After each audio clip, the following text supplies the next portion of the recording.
everyone. Human rights for everyone. Human rights for everyone. Sign 504 unchanged. Human rights for everyone.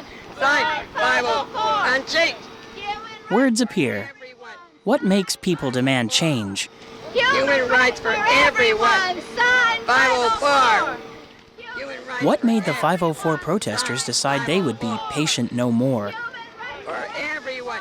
Sign 504. Human rights for everyone. 504. You know, the image of disabled people up until that time had been that we were all little pathetic children with individual tragedies and nothing much you could do about it. And who would discriminate against a poor little person?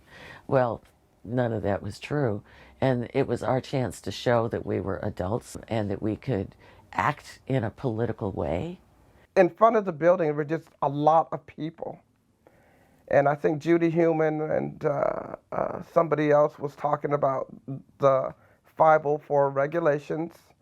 They were talking about what it could do for disabled persons, but they were talking about how the government could help disabled persons or how we could help bring upon our independence for civil rights for the disabled. And after her talk there, I really decided, well, you know, we need to do this. 504 was successful because it was people's ability to work. It was people's ability to get an education, to be independent in a career, and to live independently that was on the line. People knew, disabled people knew, that if they didn't fight for this, they would be living in nursing homes all their life. Imagine being 24 years old and living in a nursing home. I think we felt exhilarated by the turnout. And then when we got inside the building, everybody was completely turned on to the idea that we have civil rights and we're not going to let them take them away. Realizing that we have a law and we're protected, and nobody cares enough to even know what the law is, and they're responsible for carrying it out. I think that was when people just got furious and decided, yes, you know, we're going to stay here. I stayed in the protest because I felt so strongly about what they were doing. I remember stories of my father saying his grandfather moved to America and had to face signs in windows, Nina, no Irish need apply. And I remember my parents just kind of instilling this sense of social justice, like that's just unfair. That's unfair not only to Irish people, that kind of thing is unfair to anybody.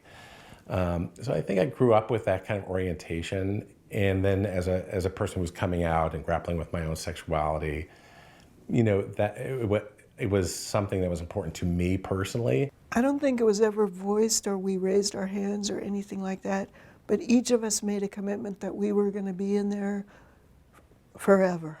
I mean, we were just going to be in there.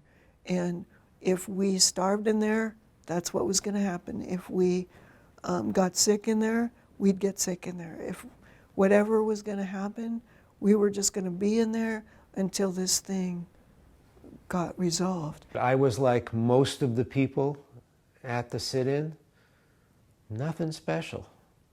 You know, we look at people like Judy Heumann and Kitty Cohn and we think about, oh my God, I couldn't do that. And yeah, you're right, you couldn't do that kind of leadership, but most of the people there were ordinary people. I'm not special. Anybody can do what those of us in the 504 demonstration did. Anybody can do it. You can make change for the better.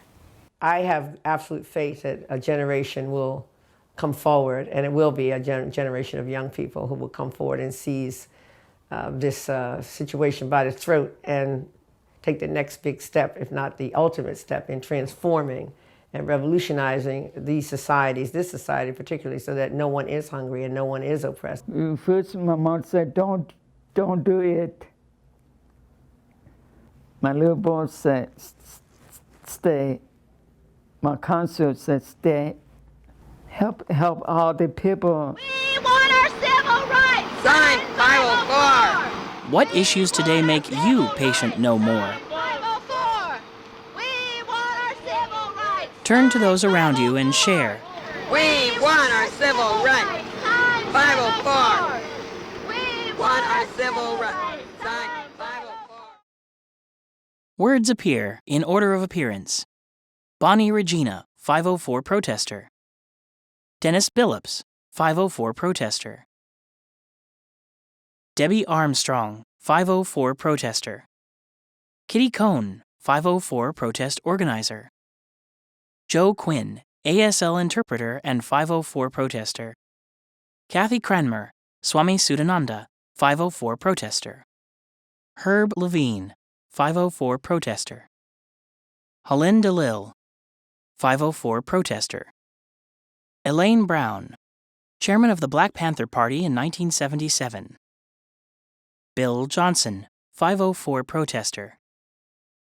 Patient No More is a project created by the Paul K. Longmore Institute on Disability at San Francisco State University to commemorate the 25th anniversary of the ADA. PatientNoMore.org. Interviews recorded in 2014 by undergraduate students from Journalism 321, History 484, and staff from the Paul K. Longmore Institute on Disability at San Francisco State University. Edited by Sachi Cunningham. Audio description by AudioWise. Description voiced by Chris Snyder.